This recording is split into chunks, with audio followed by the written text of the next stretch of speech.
Depression.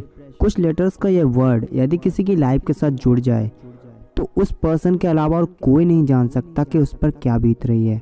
और यदि आप डिप्रेशन के शिकार हैं या डिप्रेशन से भविष्य में बचना चाहते हैं तो आप एकदम सही जगह पे आए, क्योंकि आज के इस वीडियो के माध्यम से मैं आपको बताऊंगा कि डिप्रेशन से कैसे बाहर आया जाए। और यदि आप डिप्रेशन में हैं या आपका कोई फ्रेंड या रिलेटिव डिप्रेशन में है तो उसको डिप्रेशन से कैसे बाहर लाया जाए, किन कारणों से डिप्रेशन होता है, डिप्रेशन होने का क्या मुख्य कारण है। और वीडियो के लास्ट में मैं आपको कुछ ऐसे पॉइंट्स एंड ट्रिक्स दूंगा जिनको यूज़ करके आप जल्दी से जल्दी डिप्रेशन से बाहर आ सकते हैं या अपने किसी फ्रेंड या रिलेटिव को डिप्रेशन से बाहर ला सकते हैं। तो वीडियो को शुरू से एंड तक ज़रूर देखें। आज की यह वीडियो बहुत ही नॉलेजेबल होने वाली है। तो चलिए आज की इस वीडियो को स्टार्ट करते हैं। तो नमस्कार दोस्तों, मेरा नाम है विश्वास और स्वागत है आप सभी का मेरे इस चैनल नो मोर पेन में। तो अब दर्द नहीं होगा। अब दोस्तों पहले हम लोग ये समझते हैं कि हमें इसके बारे में बात करनी क्यों है, आखिर हम लोग डिप्रेशन के बारे में इतनी बात क्यों कर रहे हैं और इतना सीरियसली इसको लेने की ज़रूरत क्यों है। तो मैं आपको दोस्तों बता दूं, national institute of mental health of neuroscience ने 2016 में भारत के 12 राज्यों में एक सर्वे किया था, जिनसे उन्हें पता चला कि भारत में लगभग 2.7% लोग कुछ ऐसे थे जो कि डिप्रेशन के शिकार थे।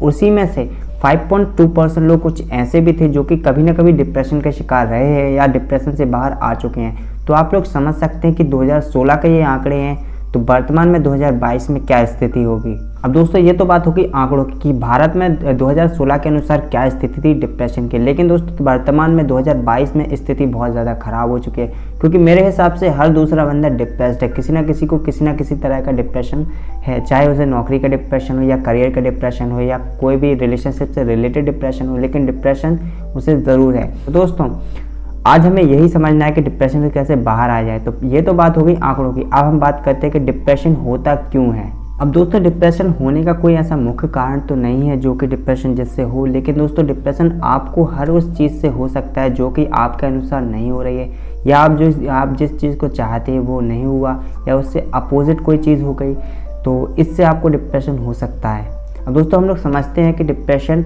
यदि आपको है तो आपको कैसे पता चले कि आप डिप्रेस्ड हैं या आपको डिप्रेशन है। अब हम लोग समझते हैं सिम्टम्स ऑफ डिप्रेशन। दोस्तों यदि आपको डिप्रेशन है या आपके किसी फ्रेंड को डिप्रेशन है तो उसके कुछ सिम्टम्स होते हैं जिनको आप समझ सकते हैं कि ये डिप्रेशन में है या आप डिप्रेशन में हैं। तो वो सिम्टम्स हैं, यदि आप चिड़चिड़े रहते हैं या किसी भी काम को करने की ज़रूरत नहीं होती है, बेवजह ही आपका सिर दर्द हो रहा है, बेवजह ही आपका मूड ऑफ है, तो ये सारे सिम्टम्स होते हैं जिनको देखकर आप समझ सकते हैं कि आप डिप्रेशन में हैं। यही कुछ सिम्टम्स हैं जिनको आपको देखना है यदि आप डिप्रेशन में हैं या आपका कोई फ्रेंड डिप्रेशन में है। वो बेवजह ही चिड़चिड़ा रहेगा, किसी से बात नहीं करेगा, किसी से बात करेगा भी तो अच्छे से बात नहीं करेगा। इन चीज़ों को आप देखकर समझ सकते हैं कि वो डिप्रेशन में है, उसे आपकी हेल्प की ज़रूरत है। अब दोस्तों हम बात करते हैं कि डिप्रेशन से बाहर कैसे आया जाए। तो दोस्तों डिप्रेशन से बाहर आने का सबसे रामबाण इलाज जो है वो है आप खुद ही डिप्रेशन से बाहर आ सकते हैं, क्योंकि आप ही डिप्रेशन में गए हैं। कोई और आपको कुछ सलाह देके या कुछ ऐसा बता के आपको डिप्रेशन से बाहर नहीं ला सकता है। जब तक कि आप खुद से प्रॉब्लम को सॉल्व नहीं करेंगे, क्या प्रॉब्लम है आपके साथ, क्यों डिप्रेशन हुआ है, क्या कारण है डिप्रेशन का, वो आपको समझना पड़ेगा। कुछ देर बैठना पड़ेगा, सोचना पड़ेगा, क्योंकि दोस्तों हम लोगों को आदत पड़ी है जल्दी जल्दी किसी भी काम को करने की, और वो चीज़ लूप में आपके दिमाग में चलती रहती है। उस चीज़ को अगर आप लोग नहीं समझ पाएंगे तो वो चीज़ चलती रहेगी और आपका दिमाग ख़राब होता रहेगा। तो आपको बैठना है, पहले शांति से बैठना है, सोचना है कि डिप्रेशन का क्या कारण है। यदि रिलेशनशिप डिप्रेशन है तो रिलेशनशिप में कहाँ प्रॉब्लम आ रही है और कहाँ सॉल्व किया जाए उसको, जिससे कि आप डिप्रेशन से बाहर आएँ। यही चीज़ें आपको समझनी पड़ेंगी जिस वजह से आप डिप्रेशन से बाहर आएंगे। कोई भी मैं आपको कुछ पॉइंट भी दूंगा तो उसके बाद भी आप डिप्रेशन से बाहर नहीं आ सकते जब तक कि आप खुद से उस चीज़ को नहीं समझें, उस चीज़ की प्रॉब्लम को नहीं समझें। तो आपको खुद ही समझना पड़ेगा कि मुझे डिप्रेशन है तो मुझे इससे बाहर भी आना है। मैं कब तक इसी डिप्रेशन में फंसा रहूँगा, कब तक अपने दिमाग को ऑफ रखूँगा, कब तक मूड को ऑफ रखूँगा, कब तक अपने काम को डिले करता रहूँगा। तो इसी चीज़ को आपको समझना पड़ेगा, और जिस दिन आप ये चीज़ समझ जाएंगे उस दिन आप चुटकियों में किसी को भी डिप्रेशन से बाहर ला सकते हैं और खुद भी डिप्रेशन से बाहर आ सकते हैं, या मैं कहूँ कि आप डिप्रेशन में कभी जाएंगे ही नहीं। तो आ चुके हैं हम लोग पॉइंट के ऊपर कि क्या कुछ पॉइंट हैं जिनको आप अप्लाई करके डिप्रेशन से बाहर आ सकते हैं। तो दोस्तों हमारा जो पॉइंट नंबर 1 है वो है मेडिटेशन। अब दोस्तों मेडिटेशन करने से क्या होगा कि आपके जो दिमाग में केमिकल प्रॉब्लम्स हुई हैं जिनकी वजह से डिप्रेशन हो रहा है वो सारी चीज़ें कम होंगी और आपका दिमाग एकदम काम एंड शांत रहेगा।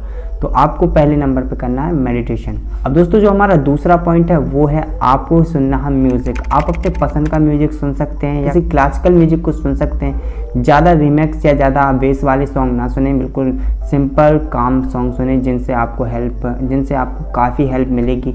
या आप किसी स्पिरिचुअल सॉन्ग को भी सुन सकते हैं जिनसे आपका दिमाग शांत रहेगा। अब दोस्तों तीसरी चीज़ आपको जो करनी है आपको करनी है एक्सरसाइज।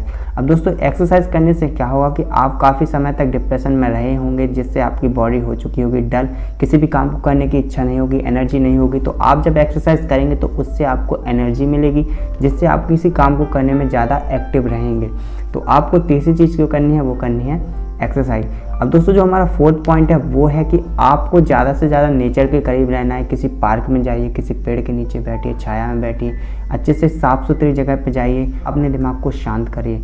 और लेकिन दोस्तों जो हमारा फिफ्थ पॉइंट है वो है आपको खुद ही समझना पड़ेगा कि डिप्रेशन से क्यों बाहर आना है। आपको यदि डिप्रेशन में ही रहना है तो बिल्कुल कोई इस वीडियो को देखने की कोई ज़रूरत ही नहीं है। लेकिन यदि आप सच में डिप्रेशन से बाहर आना चाहते हैं तो प्लीज़ इन पॉइंटों को अप्लाई करने से पहले एक बार बैठिए, शांति से सोचिए कि क्या कुछ कारण से डिप्रेशन हो रहा है और उस कारण को समझिए और डिप्रेशन से बाहर आइए। इन पॉइंटों की मदद से आपको काफ़ी हेल्प होगी। तो चलिए मिलते हैं नेक्स्ट वीडियो में। यदि आपको ये वीडियो अच्छी लगे तो सपोर्ट करें, चैनल को सब्सक्राइब करें, वीडियो को लाइक करें। तो मिलते हैं नेक्स्ट वीडियो में। सी यू सून।